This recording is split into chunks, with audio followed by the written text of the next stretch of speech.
Aujourd'hui, on part dans un voyage épique à travers l'une des fables les plus savoureuses de Jean de La Fontaine, le coche et la mouche.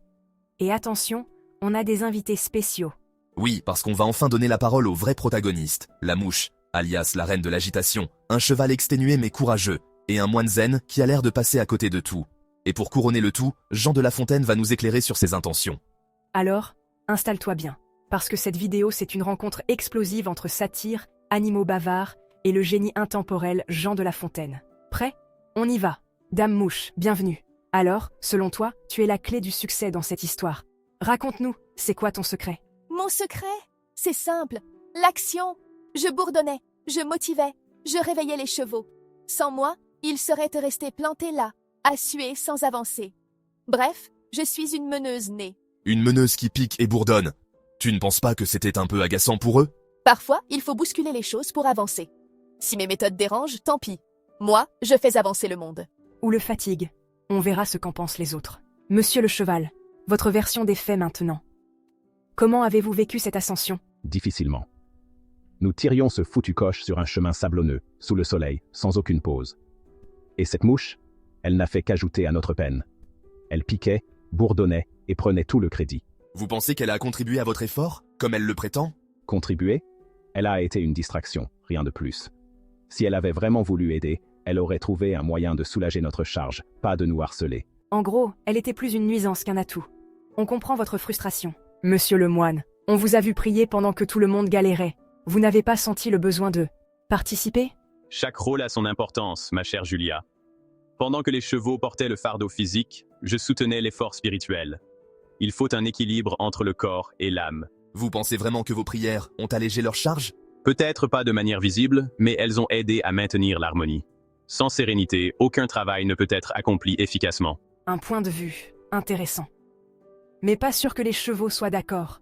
Et maintenant, place au maître des mots lui-même, Jean de La Fontaine, Monsieur de La Fontaine. Pourquoi avoir choisi cette histoire? Merci Clément.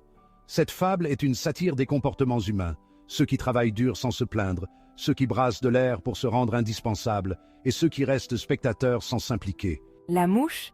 C'est donc une caricature des courtisans de votre époque, ces nobles qui faisaient beaucoup de bruit sans rien produire? Exactement, Julia. À la cour de Louis XIV, les mouches étaient légion. Elles flattaient, elles intriguent, mais elles ne faisaient rien pour améliorer la société. Et aujourd'hui, elles sont toujours là, non?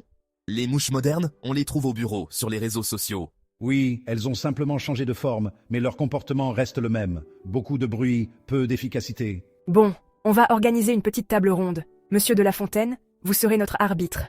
Commençons par la mouche. Un dernier mot pour défendre ta position? Moi, je persiste. J'ai motivé tout le monde. Sans mon énergie, rien ne bougeait. Je suis une catalyseuse d'action. Sérieusement? Ton énergie, c'était du harcèlement. Nous, on avançait malgré toi, pas grâce à toi. Peut-être que chacun a joué son rôle à sa manière, même si certains efforts étaient, disons, plus tangibles. Voici mon verdict. Les chevaux sont les véritables héros. La mouche, ton énergie est louable, mais mal dirigée. Et monsieur le moine, parfois, l'action vaut mieux que la méditation. Monsieur de La Fontaine, un conseil pour les jeunes d'aujourd'hui? Soyez des chevaux.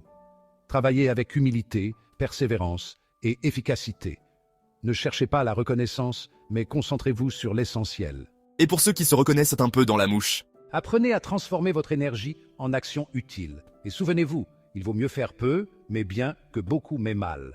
Merci à tous nos invités pour leurs témoignages passionnants.